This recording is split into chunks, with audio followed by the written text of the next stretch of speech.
Hello good morning every one के छ आजबाट मैले भ्लग स्टार्ट गरेको होइन आज डे 1 भर्खरै उठेर अब केटाकेटीलाई क्लासमा पढ्न राखेर अहिले खाना खाने बेला भएको छ अब बोइजहरू गइसके गर्ल्सहरू एकैछिन पछि जाने बेला छन् अरू ठिकै छ अब हेरौँ आज के हुन्छ आज मैले भ्लग बनाउन सोचेछु आजको डेमा के काम गर्छु के हुन्छ हजुरहरूलाई पनि देखाउँछु अनि सपोर्ट गरिदिनु होला लाइक शेयर सब्सक्राइब पनि गरिदिनु होला यो हाम्रो स्कुलको क्लास भयो होइन क्लास 10 हो यो चाहिँ अब देखाउँदैको सबै मासु वार्डेनलाई मात्र सुविधा होइन सबै स्टुडेन्टहरूलाई हुन्छ त्यस्तो नभन्नुहोस् है होस्टेल हाम्रो एक्सपेन्सिभ होस्टेल हो हाम्रो मेस चाहिँ यस्तो छ ल अब म खाना खानलाई पछि भेटौँ अहिले चाहिँ दिउँसो भएको छ अनि केटाकेटी चाहिँ अहिले टिभीहरू बसिरहेछन् उता पछाडिको क्लासमा तिनीहरू टिभीहरू बसिरहेछन् हामीले टिभी हेर्न ल्याइन्छ शनिबार छुट्टीको बेला चाहिँ सानसाना केटाकेटी छन् बोर हुन्छन् भनेर चाहिँ टिभी देखाइन्छ अहिले टिभी हेर्दैछन् म पनि यहाँ छु मुन्डेश्वरीको ब्लक यस्तो छ है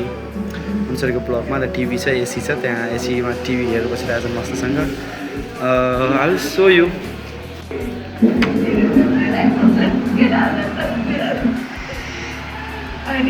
एज यु कुड सी तिनीहरू टिभी हेर्दैछन् म डिस्टर्ब गर्न चाहिनँ धेरै सिधै बाहिर आएँ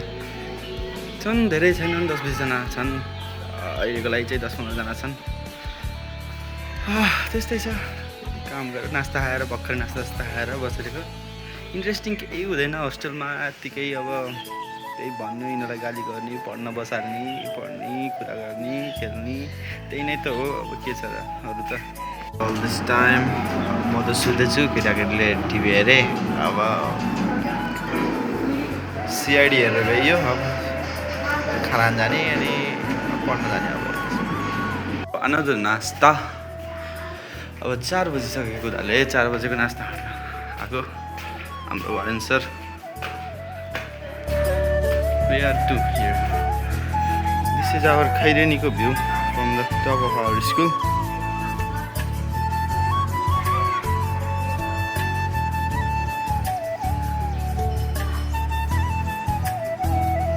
Saza. Prauta. के रे त्यसको के भयो चटपटको अमिलो नि छैन ए त्यही सोचिरहेको थिएँ भर्खर अमिलै छैन दिदीले चटपट बनाउनु भन्नु थियो कसरी बनाउनु होला हाम्रो पढ्नाला भनेको थिएँ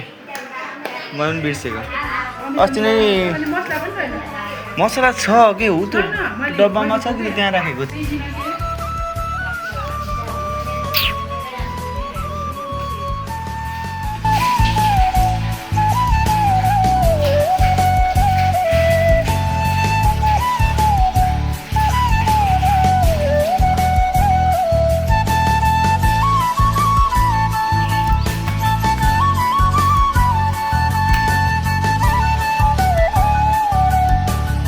Let's go play cricket out.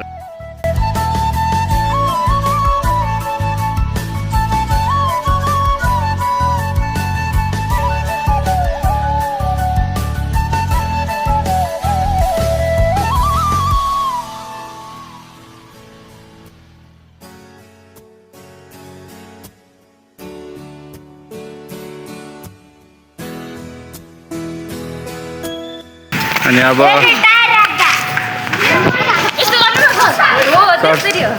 सरसफाइ गर्न जानु लागेको मुख सुख धुने अनि पढ्न जाने अब